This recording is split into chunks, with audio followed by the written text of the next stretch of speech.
What is something that you learned or took away from that experience in '05 as an LO and as, someone working with the wholesale side of real estate?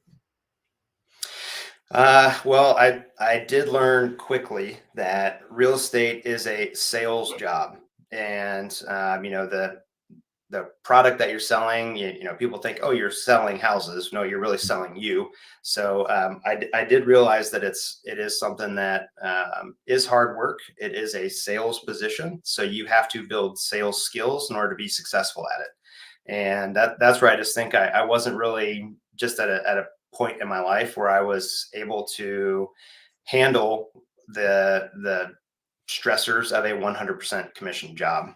But it is Yeah. a sales position, and that's what I think a lot of folks that get into real estate still don't necessarily have that expectation yet, or they don't have that understanding when they're getting into it, because of a lot of the the way that real estate's portrayed in the media.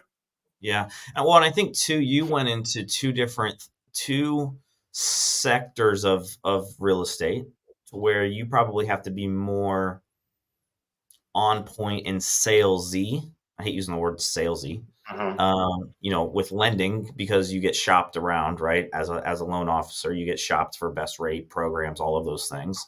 And then also from the wholesale world of, talking to a homeowner and explaining to them why you have the right solutions and things for them in order to help them with their real estate goals, right?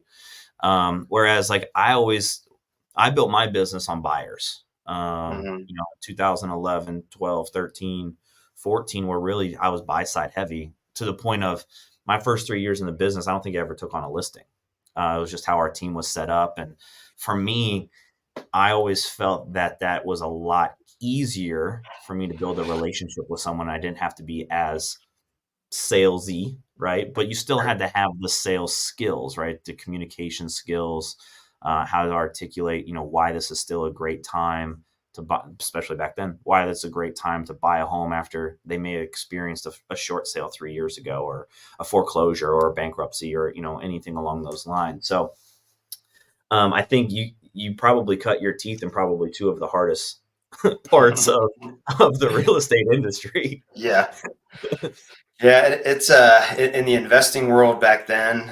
It was also very cutthroat, so it was also just not something that I was built for. I'm still Mhm. not built for that kind of environment where it's every person for themselves, and the if I have to step over you to get it at that business that you're going after as well, then so be it. So that wasn't really an environment that I was going to thrive in, and I still won't thrive in that environment. So that was another reason it just ended up not being a fit for me at the time. But Yeah. it really did. It molded where I would eventually why I eventually got back into real estate, down the road. So I'm still Yeah. still thankful for the experience. Oh, for sure.